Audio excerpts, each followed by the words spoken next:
this Philly McLeod, and it's an amazing place to be, coming all the way from Bushitsula village, and this is in Kakamega County, Shimanyiro sublocation, Bushitsula village. As I said, Kakamega larger county. You know, Kakamega is the largest county I have transversed. I'm telling you, it's amazing.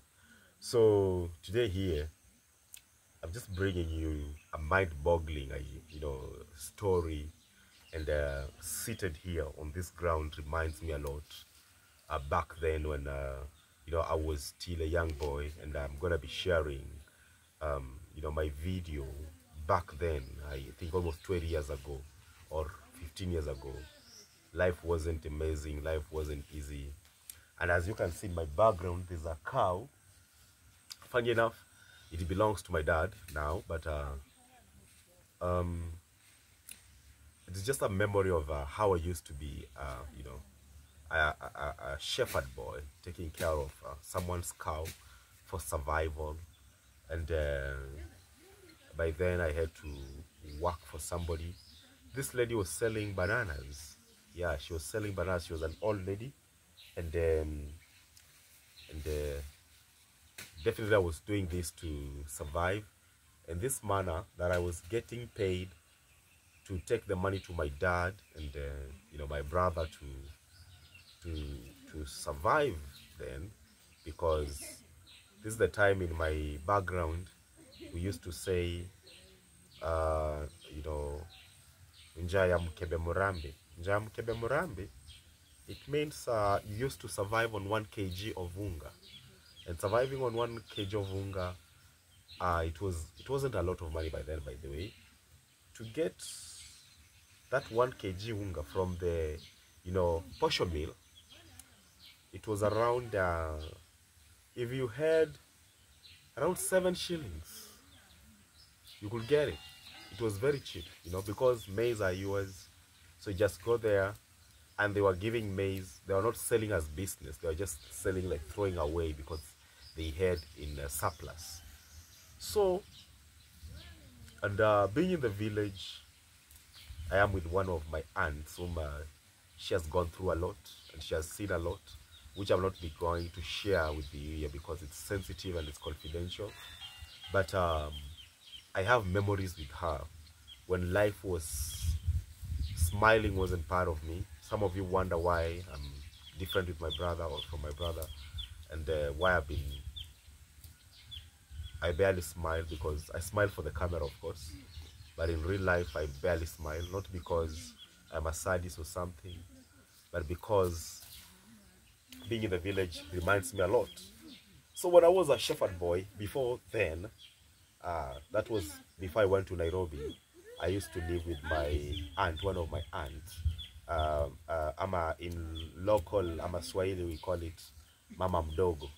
So Mama Mdogo was one of my best friends, because this is the time we had nothing, totally nothing in the village. We had nothing at home. Remember, I am in a household of a single father. Mama's left. And this single father, he is stressed, he's depressed, and he's also a drunkard. And also, let's say, also a sick person, because he wasn't any productive. So I was the one to hustle. And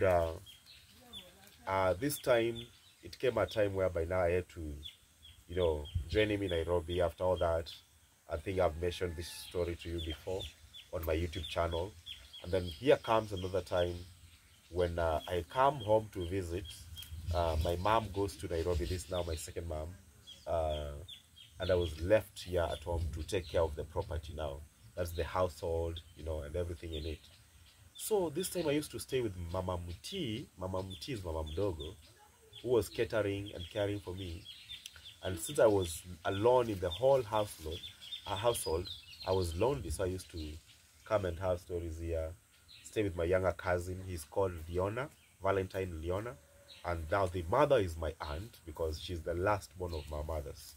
And she used to, encourage me a lot, a lot. She was the only person who ever showed me motherly love, as much as she wasn't my biological mother, she isn't my biological mother. She's the person who has shown me motherly love. She used to cook, share with me meal. When everyone else was pushing me away and they can't share anything with me, she was the only person sharing 100%. If she gives you vegetables of this caliber or this size and maybe some ugali of this size, she'll do the same to the others. Not like giving me a little and giving others much. When you didn't have matchbox, she could come through. When you don't have salt, don't have breakfast, she used to come through. And right now I'm seated on a ground. This tool doesn't belong to me. Actually, my home is on the other side, but here is her home. And it just gave me, you know, a mind-boggling memories of how being good to people can be paying. And I'm giving a story of over 20 years later. Over 20 years later. That's a long time ago. We're talking about around 204, 205. This very, very long time ago. And that's when I used to visit the village. But beside that, the village is an amazing place to be. Because as I'm doing this recording at this time, you realize most of the time I've been offline. I'm not online right now because I just want to reconnect with my ancestors. I want to reconnect with my soil.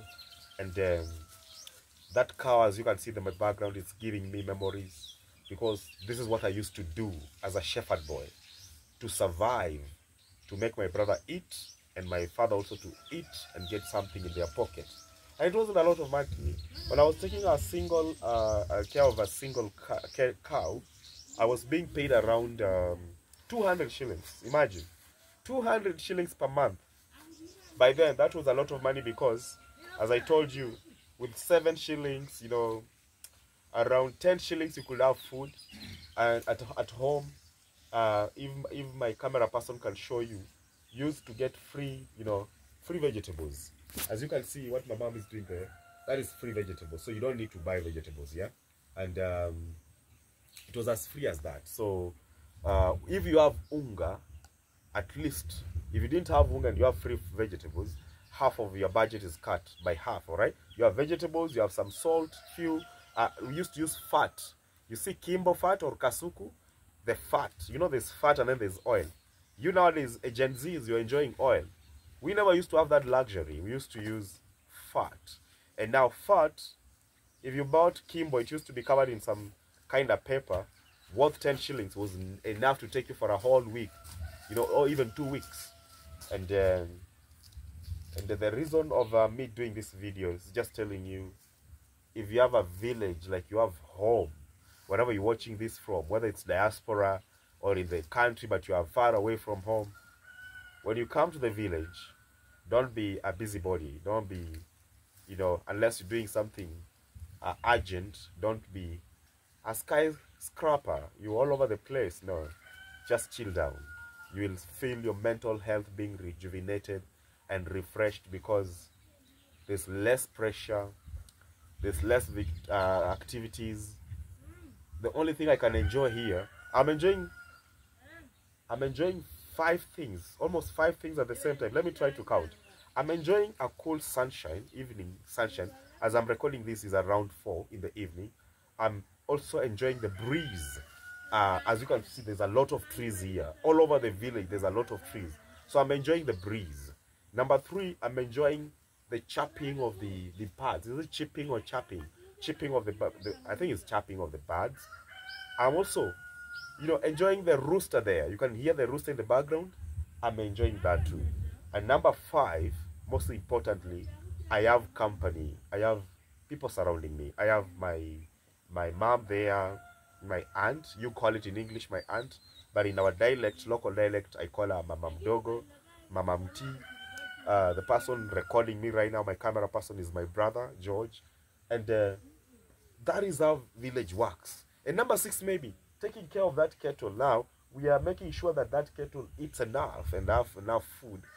By the time it's going to rest, it has enough food, and the stomach is full, and it can chew cud all the night, feeling good. So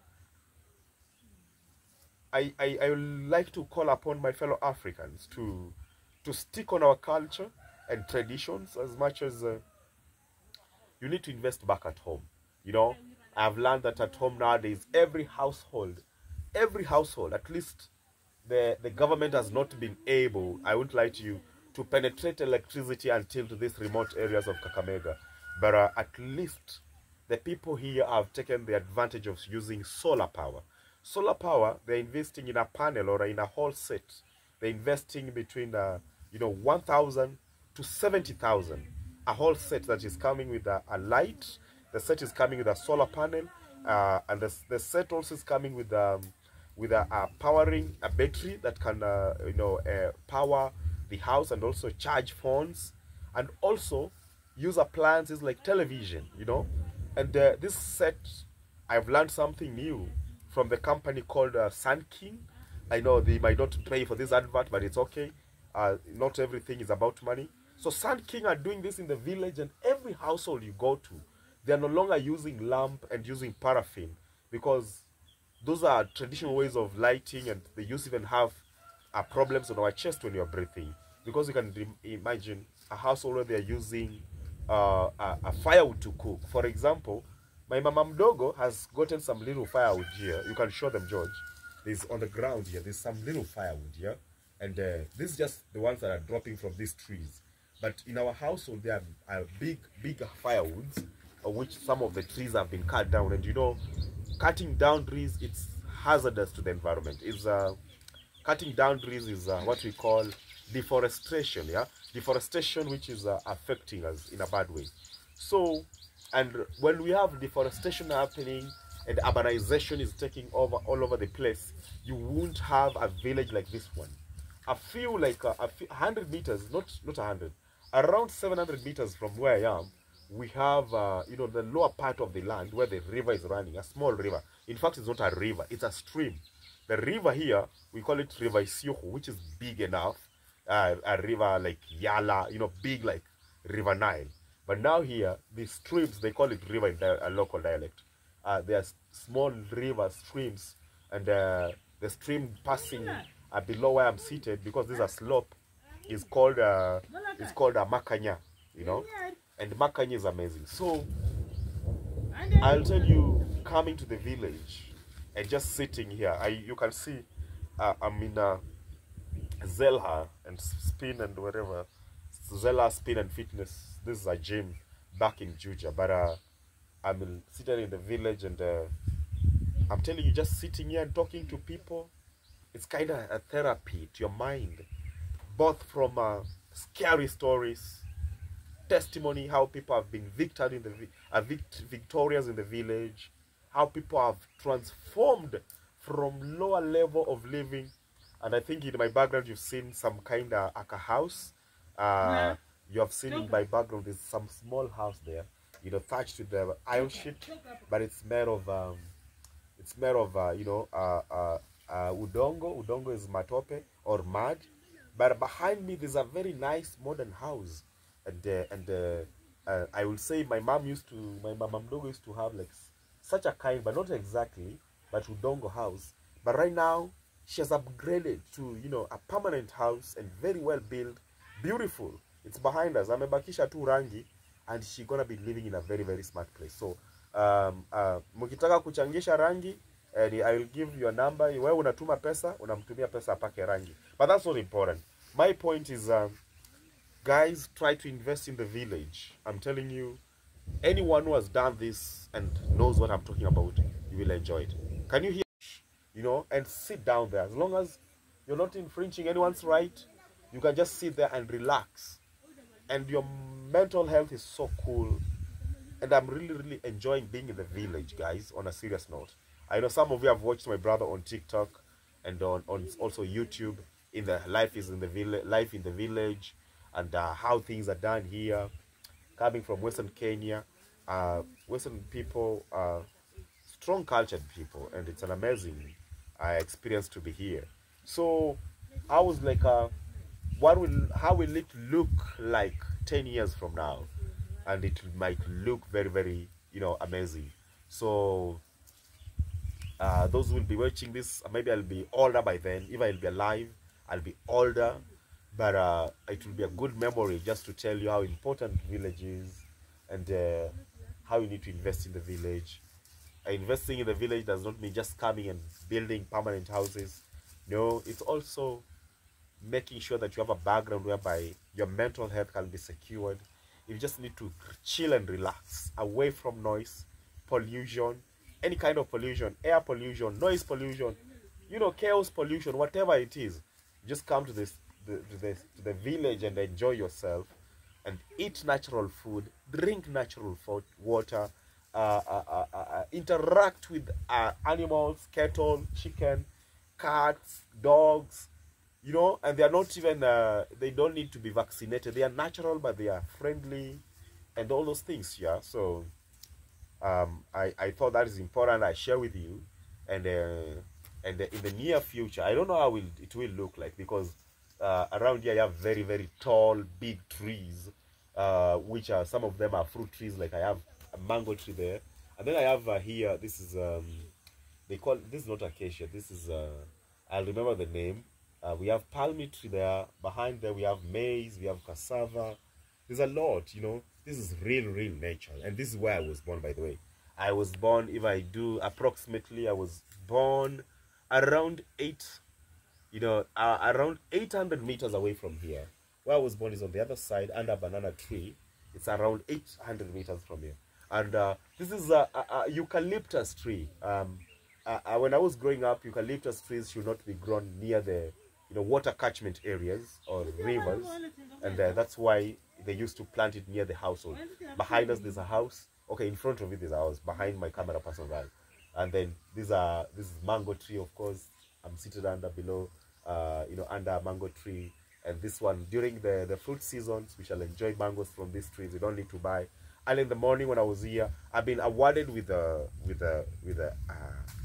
pineapple from the village. I ate another, it's called some kind of an apple family. I've eaten apple fruits from here. I've eaten sugar cane from here. I've eaten fresh cooked banana, non-GMO. I mean, just amazing. Earlier on when you're watching this video, you saw my mama mdogo, trying to plug or get vegetables, natural, non-GMO, no fertilizer, no nothing. And you wonder why some of the villages, people do not suffer from cancer. It's because people are still living the organic way, the natural way, whereby we are drinking untreated water that is coming from the stream, and this stream has been running even before I was born, and it's still running. It's on the other side of the village. From here it can be almost half a kilometer, like 500 meters from where I'm seated. Others are all over, but that is the one that you use for the entire village, Bushitsula village. Yeah, Bushitsula village is in Shimanyiro sublocation. Shimanyiro sublocation is in Idaho North.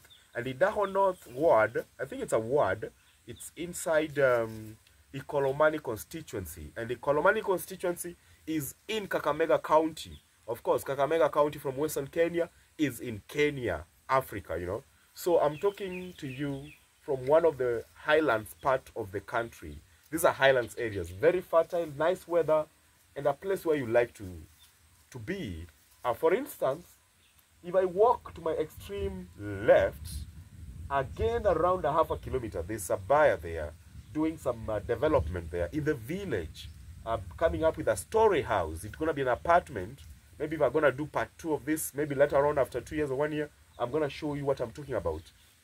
On the other end, we have had human activities. That's now almost a kilometer because away from here, like or 800,000 meters from here.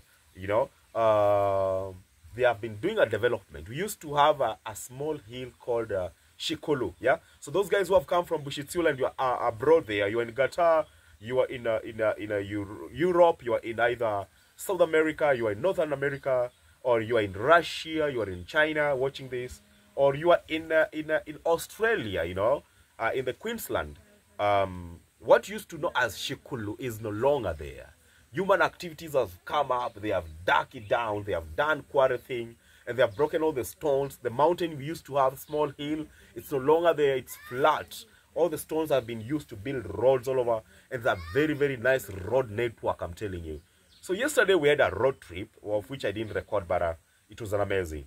Our journey started from Bushitsula village. We went through all the way to Mushenoko, huko chini, what they call it, Musholanga.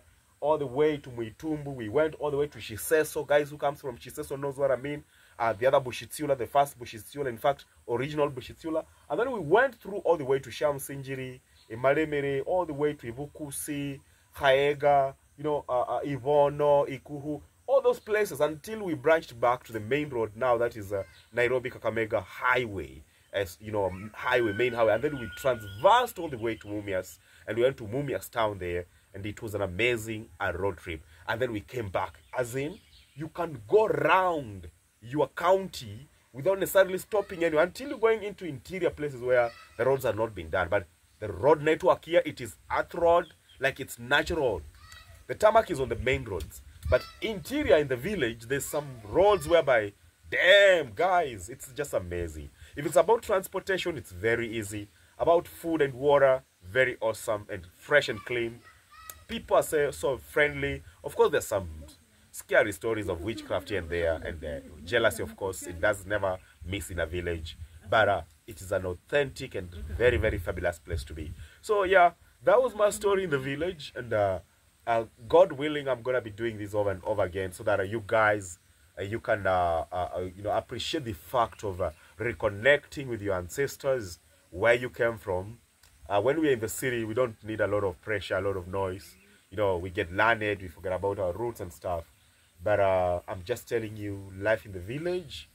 I used to be here as a hustler kid, you know, a kid with no hope, no dreams, no future. But today I'm coming back here, talking to you and giving you hope. So whatever you're going through right now, don't ever give up. Keep on pressing. Philip McLeod is my name. See you on the next one. Remember to subscribe and share this video to all Bashutsula in the world. See you. Ciao.